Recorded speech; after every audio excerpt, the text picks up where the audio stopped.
What do we think about Jesus? We believe in Jesus as a prophet who worshipped a creator, and that creator is Allah, right? We can know him through many names, like the most merciful, Ar-Rahman, the most forgiving, Ar-Rahim. But we love the creator and all his prophets. Abraham, Moses, Jesus, Muhammad, peace be on them, they're all prophets of God, right? Yeah. Like for example, you know in the Bible, Jesus put his head down and prayed to the creator, right? To the Father, as they call it in the Bible. So obviously he wasn't God himself, or who would he be praying to, right? Yeah, exactly. So you believe Jesus is God, or you believe he's a prophet? He's the son of God. But think through that, right? What do you mean he's the son of God? Like you mean physically? God the Son, yeah, he's divine. But think through that, right? Divine nature. Think through that. Okay. Is he the servant of God? Servant of God? Yes. Yeah. So if he's a servant of God, then he's not God himself, right? Right. And that means that if he's not God, either he's a separate entity who's a physical son of God. But then if you look at the Bible, many people are called sons, right? Yeah. For example, here in Exodus, you see, then you shall say to Pharaoh, thus says the Lord, Israel is my son, my firstborn. But that doesn't mean Israel's physically the son of God, right? The same thing about Solomon here in 2 Samuel, right? Then he shall build a house for my name, and I shall establish the throne of his kingdom forever.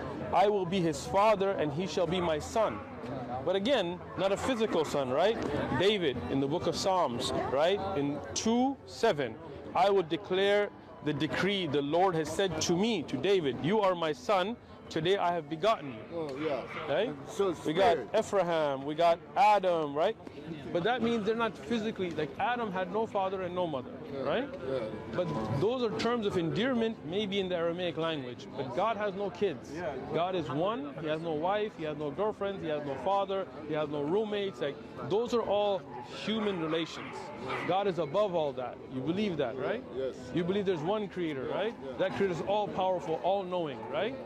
In the Bible, it shows that when Jesus was omnipresent, omniscient. in the Bible, for example, when Jesus asked about the hour, he says nobody knows the hour, not even the angels, not even the Son, only the Father, right? So if Jesus didn't know the hour, that means he wasn't God, right? So if he doesn't know and the Creator knows, then we worship that Creator that Jesus worshipped. What do you think about that? Yeah. You believe in that? Yeah, I believe in So you believe there's one Creator, right?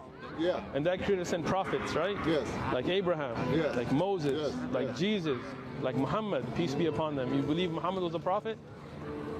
Yes. Good. Of course I do. I believe it. I agree with you. Because So Jesus, from now in this conversation, we can agree that Jesus was a prophet. He was a holy man. He was without a father, but he wasn't the son physically of God, right? I believe he's the son of God. But look at all these other sons in the Bible. Are they all sons of God? How many sons does God have? Well, through Christ, if he said, I'll be a father to you, you should be my sons and daughters. Right? You know, Sons and daughters to everybody, right? Everybody, But that's not yes, physical. That's just a term of endearment, right? Spiritual. Spiritual. So that means me and you are no different than Jesus. We're all creations of God, right? Yeah, we're brothers. We're brothers and sisters in humanity. I got you. Now, all of the prophets are also brothers, right? Yeah. And they are all these prophets of God, servants of God, those who worshipped God. Like Jesus in the Bible, he's the servant of God. Yeah. He worships God. He's not the physical son of God, right? So if we take that out, then Jesus, no doubt, is a prophet of God. As Abraham is a prophet of God. As Moses is a prophet of God.